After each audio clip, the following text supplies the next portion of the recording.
Good evening, brothers and sisters. Our text is from 1 Kings chapter 19. There are moments in our walk with God when obedience costs more than we thought.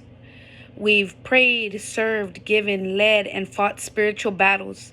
Yet, we can have those seasons when we feel drained and empty or overwhelmed. Even those who love God and faithfully serve Him have those moments where the weight feels too heavy to carry anymore. Whether you're a pastor, a leader, volunteer, a worshiper, you may face a moment like Elijah. He was exhausted and had forgotten about the victories he had already achieved because of God. Like Elijah, when we feel our strength runs out, God doesn't rebuke us. He sees our humanity. He restores us, feeds us, and ministers to us.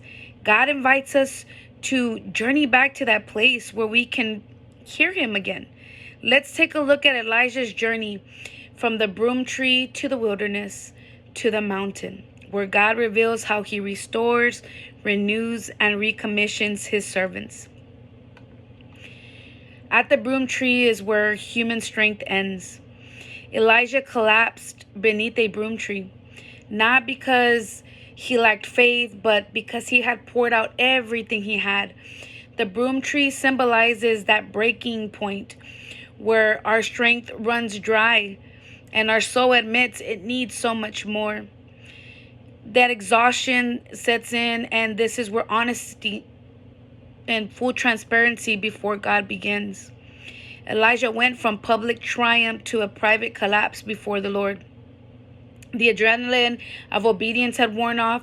The cost of ministry had now surfaced. Under the broom tree, Elijah prayed a prayer he had never prayed on Mount Carmel.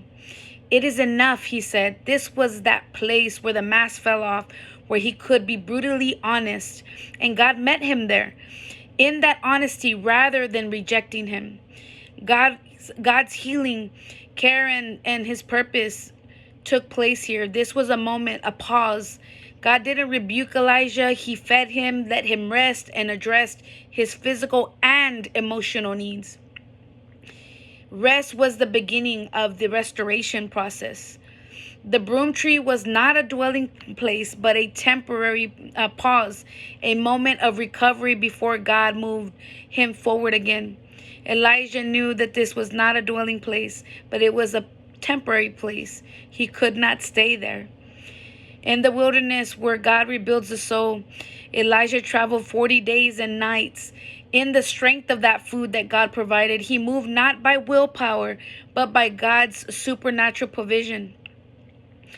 Dependency on God and strength is what happens over that self-effort. Elijah traveled in the strength that God gave him. It wasn't his own strength.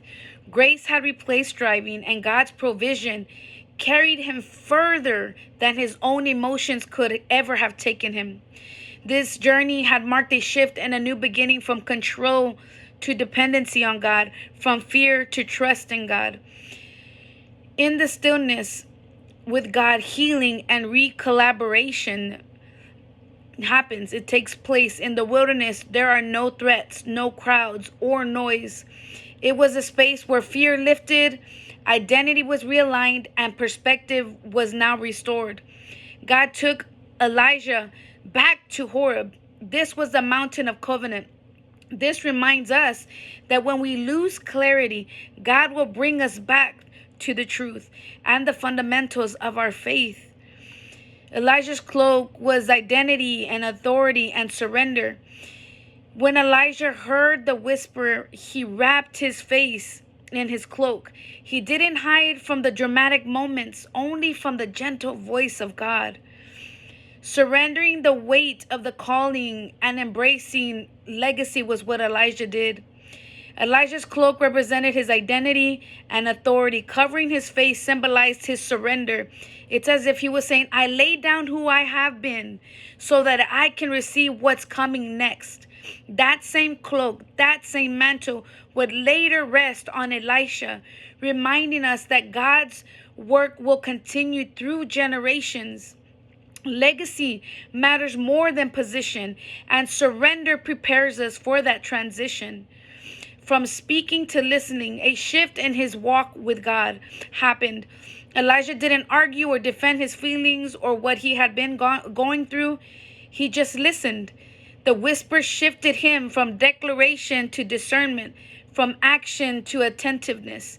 God wasn't calling Elijah to perform, but to be present, to be still and responsive to his voice. In closing, God does not recommission us from a place of performance. He recommissions us from a place of presence. The broom tree reveals our need. The wilderness rebuilds our dependency. And the cloak realigns our identity. And when the process is complete, God sends us forward, not empty and not broken, but renewed, recentered, and ready.